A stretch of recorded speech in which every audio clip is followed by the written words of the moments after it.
नमस्कार। ब्रेक के बाद आपका एक बार फिर केकेडी न्यूज के इस चुनावी रिजल्ट के खास कार्यक्रम में बहुत बहुत स्वागत है।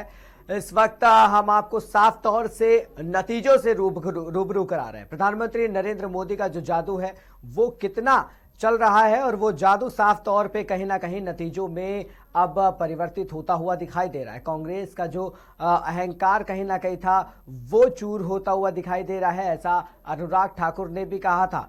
क्योंकि एक तरीके से कांग्रेस पार्टी जिस तरीके से दावा ठोक रही थी और साफ तौर पे कहीं ना कहीं राजस्थान, मध्य प्रदेश और छत्तीसगढ़ इन राज्यों पर जिस तरीके से कांग्रेस का एक तरीके से दावा था कि पूर्ण बहुमत के साथ इस बार जो है कांग्रेस पार्टी इस बार सत्ता में आएगी, लेकिन उसका पूरा जो असर है वो उल्टा दिखाई दिया।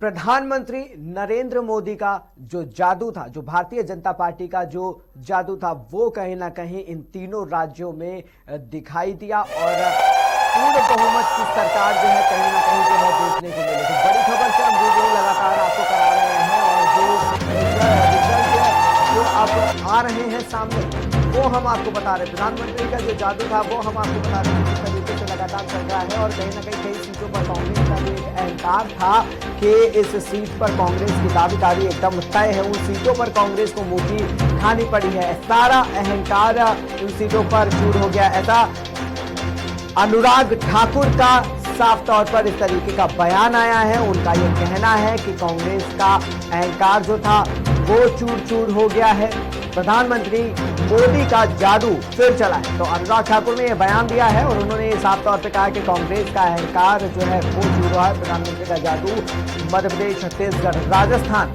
इन जगहों पर सर चढ़कर बोला है। जिस तरीके से जो नतीजे खुल करके सामने आ रहे हैं भारतीय जनता पार्टी के जो पक्ष में अब नतीजे आ रहे हैं, जो सीटों का जो फेर है, जो प्रत्याशी अब जिस तरीके से लगातार अपनी सीट की दावेदारी जो करते जा रहे हैं वो अब जश्न का माहौल जो है वो दिखा रही है। क्योंकि अब पार्टी कार्यालयों पर भारतीय जनता पार्टी के लगातार जो है अब लोग पहुंच रहे, कार्यकर्ता पहुंच रहे हैं और जश्न मनाया जा रहा है। लोग एक दूसरे को मिठाई खिला रहे हैं, लड्डू बांटे जा रहे हैं। तो अब इस तरीके से जो है लगातार अगर देखा जाए तो प्रधानमंत्री का जादू कहा जा सकता है कि पूरी तरीके से चलता हुआ नजर आया। मध्य प्रदेश में जिस तरीके से कांग्रेस को मात्र अभी 61 सीट पर जिस तरीके से उसकी बढ़त भरी कई सीटें जो है उसके हाथ से जा चुकी हैं। मध्य प्रदेश में भारतीय जनता पार्टी का वहां पर पूर्ण बहुमत से सरकार बन रही है और भारतीय जनता पार्टी के जो कार्यकर्ता